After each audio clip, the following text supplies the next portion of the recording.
Tell me about Minton's Playhouse here in New York City. Sure. Minton's Playhouse is commonly known as the place where bebop was born, and bebop was a style that came about in the 40s. Again, African American musicians not wanting to play dance music anymore that had been popular during the big band era prior to that.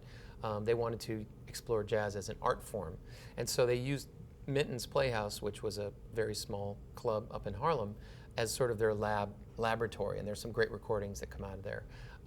And bebop drumming is a huge departure from the previous era, swing drumming, that came before it. And this wasn't music that was so much banned or illegal as it was so radically different that a lot of people just couldn't wrap their brain around it. But at the same time, in the way that any art form is often, if you think about abstract art versus realistic art, it takes a while to wrap your brain around abstract art and appreciate its value.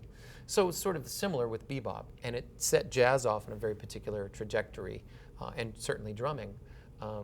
But it was, again, a radical departure from what came before it. And we're here at Birdland. How does this establishment fit into that history? Sure. Well, Birdland is named after Charlie Parker, who is one of the pioneers of bebop music. He wrote many of the great standards. He was a virtuosic saxophone player.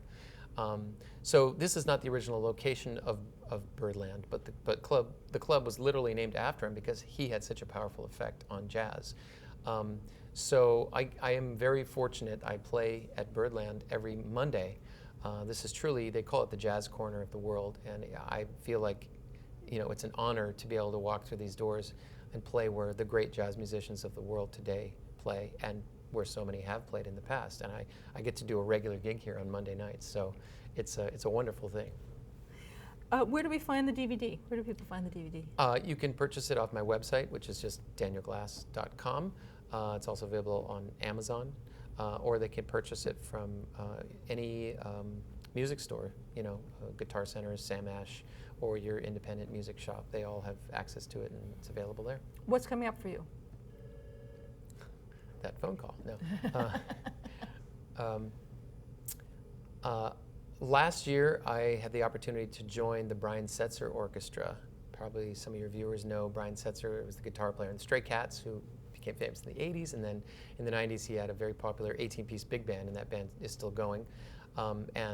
It's really one of the greatest big bands in the world, so it's a wonderful opportunity for me to drive an 18-piece big band every night on stage. And I'm also going to be recording an album with Brian in Nashville in September. I'm traveling to Australia in August to do a 10-day-long drum festival that goes through 3 different cities. I'm going to Vermont in July to do a big camp up there. And in November, I'm doing the Percussive Arts Society International Convention, which is the biggest drumming event in the world.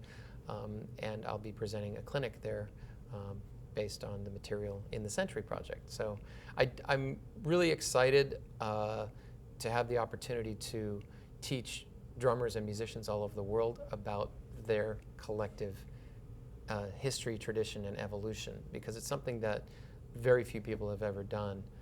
So it's I'm sort of creating my own niche in a way, and it's great because it's taken a few years, but people are really getting excited about it.